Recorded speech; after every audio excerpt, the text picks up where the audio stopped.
A dog barked, and the dancers stopped. They went to the man and kissed his hand. "Come, let's pray," the witch said softly. The fisherman wanted to do this, and he followed her. But when he came near the man, he called God's name. When he did this, the witches screamed and went away. A horse came, and the man got on it.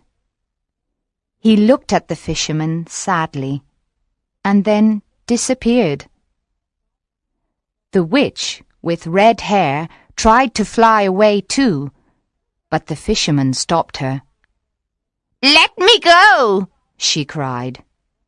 "You must not say God's name." "No," he answered. "you are my prisoner. Tell me the secret now." "What secret?" said the witch. She tried to escape. "You know," he answered. She began to cry and said to the fisherman, "Ask me anything, but not that." He laughed and didn't want to release her. She could not escape, and so she said, "I am as beautiful as the mermaids." And she put her face near his. But he pushed her away and said, "I will kill you. You must tell me the secret now." She trembled. "All right," she said. "It is your soul, not mine." She gave him a little knife. "Why did you give me this knife?" he asked. She was silent for a moment. She was terrified. Then she said to him, "Our shadow is not the shadow of our bodies. It is the body of our souls. Stand on the beach with your back to the moon. Cut your shadow from your feet. Then you must tell your soul to leave, and it will leave." The young fisherman trembled. "Is this true?" he said. He released her and took the knife. Then he walked to the sea. The fisherman's soul then said to him, "I am your servant. Do not send me away now. Did I do anything bad to you?" The young fisherman laughed. "You didn't do anything bad, but I do not need you," he answered. "The world is big. Go where you want, but do not disturb me, because my love is calling me."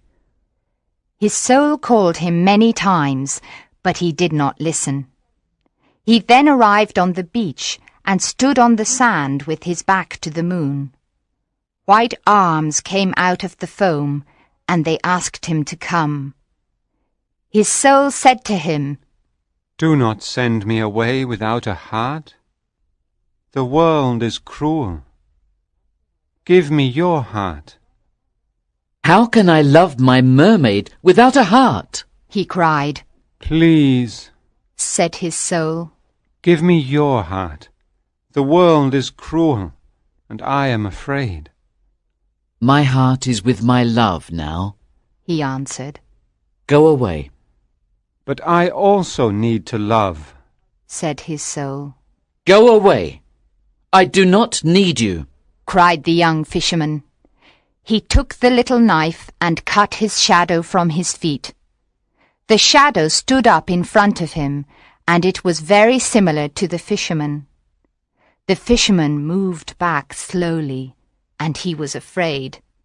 "Go away," he murmured, "and never come back again." "No, but we must meet again," said the soul. The soul's voice was like a flute. "How will we meet?" cried the young fisherman. "Will you follow me into the sea?" "Once every year I will come to this place and call you," said the soul. "Perhaps you will need me." "I do not think I will need you," cried the young fisherman. "but you can call me. I can come here again. He went into the water, and the Tritons played their musical instruments. The little mermaid came to meet him. She put her arms around his neck and kissed him on the mouth. The soul stood on the beach and watched them. And when they disappeared into the sea, the fisherman's soul walked away and cried. Chapter 4. The Soul's First Journey. After a year, the soul came down to the sea and called the young fisherman. He came out of the sea and said, Why do you call me? The soul answered, Come nearer. I want to speak to you, because I saw marvelous things. So he came nearer and sat in the water and listened. The soul said to him, When I left you, I went towards the east and travelled.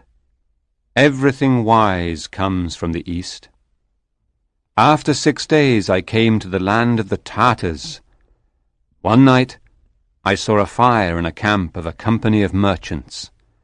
I went to them, and the chief of merchants stood up and took his sword. Who are you? He asked. I am a prince, and I escaped from the Tartars, I replied.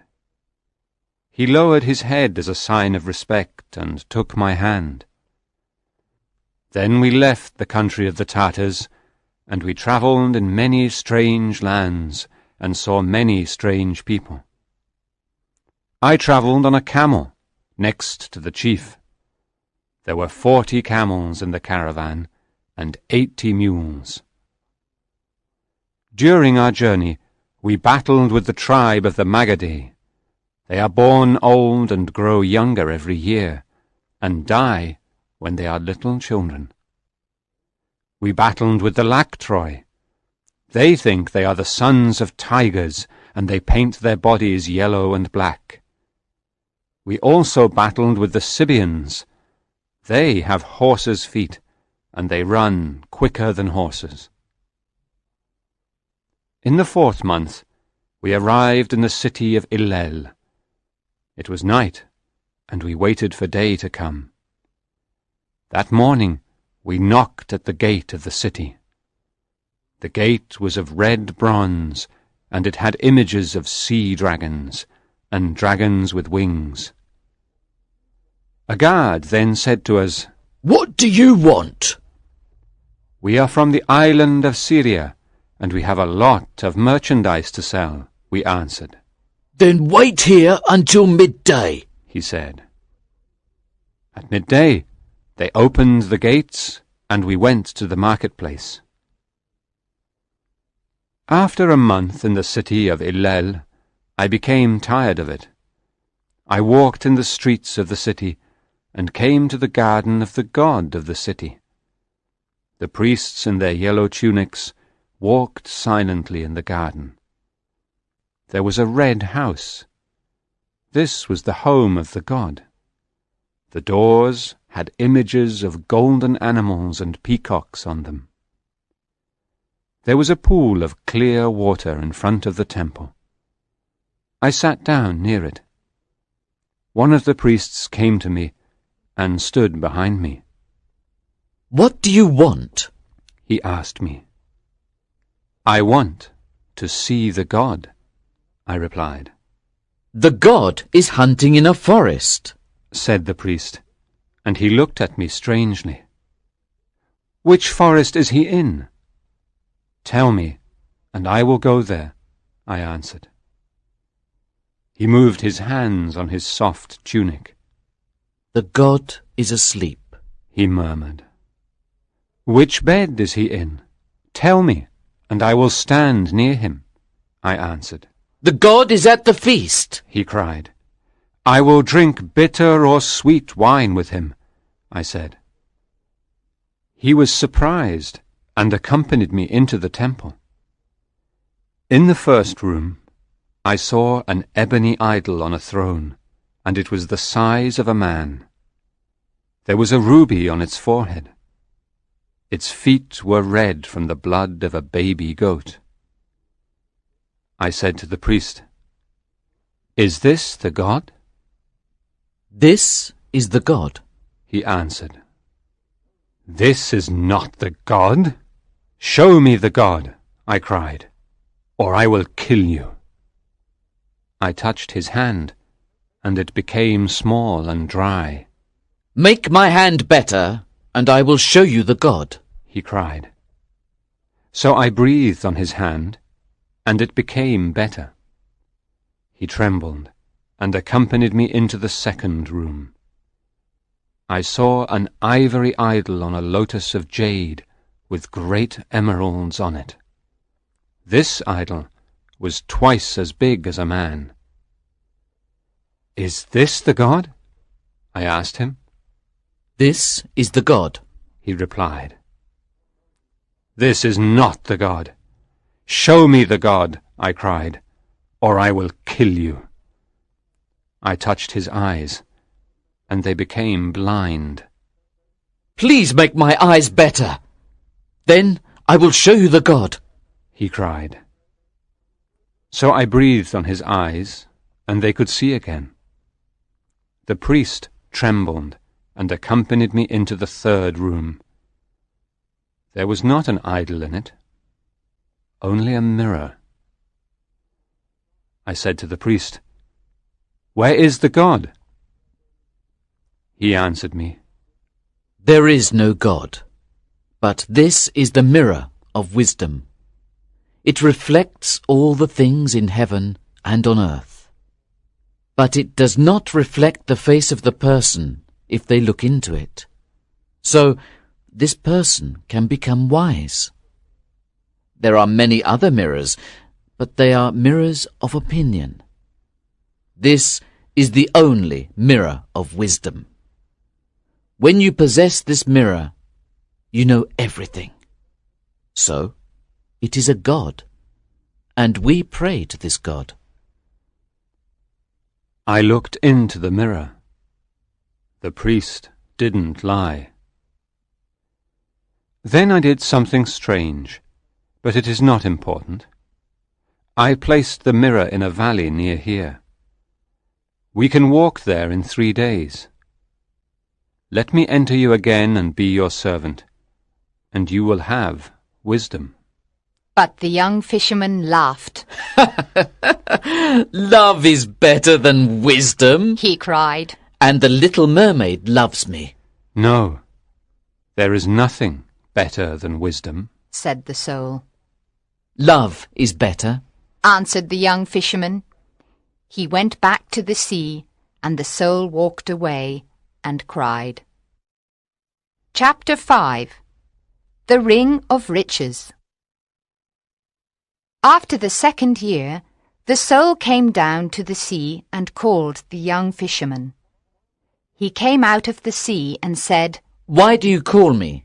The soul answered, Come nearer. I want to speak to you, because I saw marvelous things. So he came nearer and sat in the water and listened. The soul said to him, When I left you, I went towards the south and travelled. Everything precious comes from the south. I travelled 6 days to the city of Ashtar. I saw the city on the morning of the 7th day. The city is like a bazaar. It is wonderful. Merchants sit on silk carpets. Some of them sell strange perfumes from the islands of the Indian Sea and the oil of red roses. Other merchants sell fantastic jewelry with tiger claws in gold and leopard claws in gold also. The people sell all kinds of fruit, purple figs, yellow melons, white grapes, red gold oranges, and oval lemons of green gold. I saw an elephant. It stopped and began eating the oranges, and the people laughed. You cannot imagine how strange these people are. When they are happy, they buy a bird in a cage.